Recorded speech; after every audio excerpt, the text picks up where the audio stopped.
You know, I used to think that it took brains to be on a television program, that really you needed to have command of the facts and an understanding of our founding and our politics and the history of our country to do the job of talking to people in all climes in our society, of entertainers and politicians and newsmakers and business leaders, that you really needed a well-rounded understanding. And I was wrong. Yeah, I jettisoned that idea a long time ago. It's absolutely bullshit. And really, chief evidence that this is bullshit is Ainsley Earhardt. Ainsley Earhardt one time talked about an antidote, but she was talking about an anecdote. She said that the Japanese that we fought in World War II were communists.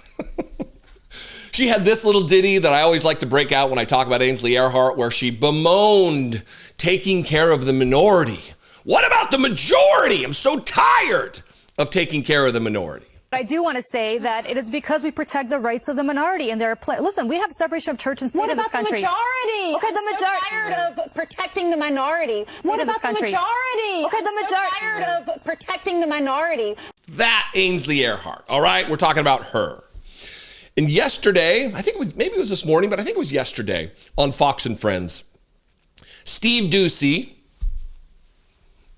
creator of Peter Doocy, is talking about the financial hardships that are being felt all across the country with the market in shambles and Donald Trump's tariffs just causing chaos in people's retirement accounts. And he said, look, this guy's on a pension. And he told me about his pension, and the pension doesn't increase, but all the prices are now increasing. I didn't vote for this. And her response is akin to all of those other dipshit things that I just said she's done in the past. It's talk about wishful. We talk about wishful thinking a lot. Like, oh, that's just wishful thinking. That's magical thinking. She goes straight into cult glazed eyes. But can you imagine if it does work?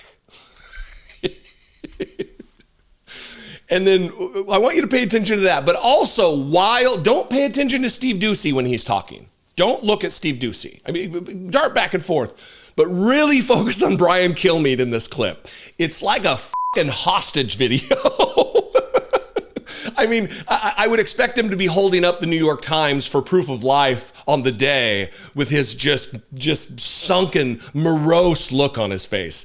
It is, anytime that dipshit is miserable is a good day for Jesse D. So watch this clip and we'll talk about some of the other elements on the other side. Florida over the weekend, I saw the president, and he is single-minded. He is in no mood to cave on anything he's doing right now. The problem is, for all the people who are terrified to look at their 401ks, is they want to know, okay, so right now you can see the Dow futures are up 643. How far is it going to go back up, and how long is it going to take? I was at a town event down in South Florida over the weekend, and I met this guy, and he's a retired banker. And I asked him about the tariffs, because at that event, everybody was talking about the tariffs, because everybody's on a fixed income for the most part, and they were talking about how they're impacted. He said, you know, I'm on a pension, and the pension amount doesn't change. But I looked at my 401k, and I am so underwater now. And he had the look of a guy, he was probably in his 80s. He's hoping that this all works and it all comes back. And imagine if it does work and it comes back. Well, that would be great, but he's broke right now. In a huge way.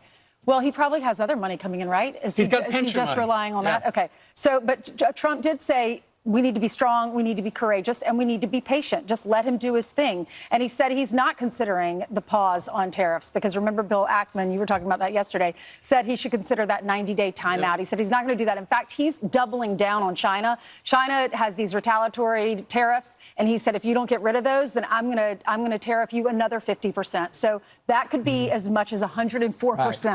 This guy's worried about his financial future, his ability to live comfortably in retirement. And she says, but imagine if it does work. Imagine if this gets turned around. Imagine if all of the experts who claimed this is a bad idea because this is going to happen, and now that this has actually taken place, she's like, but imagine if it does work. Fuel your retirement on hopes and dreams, old man, says Ainsley Earhardt. But what about other money that he has? What about, there is no other money, Ainsley Earhardt, multimillionaire? How can these people be so out of touch? I don't know her background. I don't know if she was raised exceedingly wealthy, but let me tell you, having grown up very poor, there is no other money. When you're poor, you're poor. When you're poor, the system is set up to crush you, to make you more poor. And when you have money, when you have capital, that money works for you while you sleep, they say in commercials. Our system is rigged against the poor. It's rigged by the rich, for the rich, to make them more rich. To make people born on giant piles of money, to have them die on even larger piles of money. And she's here caping for the rich. What if it does work? Oh. What about the majority, she says. Ghouls, every single one. And of course, beady-eyed Brian Kilmeade there in his hostage video, not knowing what to say. At the end, they just ramble and nonsense. Whatever they can to try to take heat off of Donald Trump, who is solely responsible for what we're going through right now. He wants credit when the stock market's going gangbusters, but when it fails, it's buckle up, buttercup. We're going to go through a rough ride, but you got to be a patriot. Lay down and take it like a patriot, they say. What do you think? I invite you to this conversation. If you have not subscribed, please subscribe. I need to start saying that more often. You know, it's we're trying to build an ecosystem here on the with left-wing media types and independent media, and I need to start bringing more people on. Here's what I would like. This is an aside.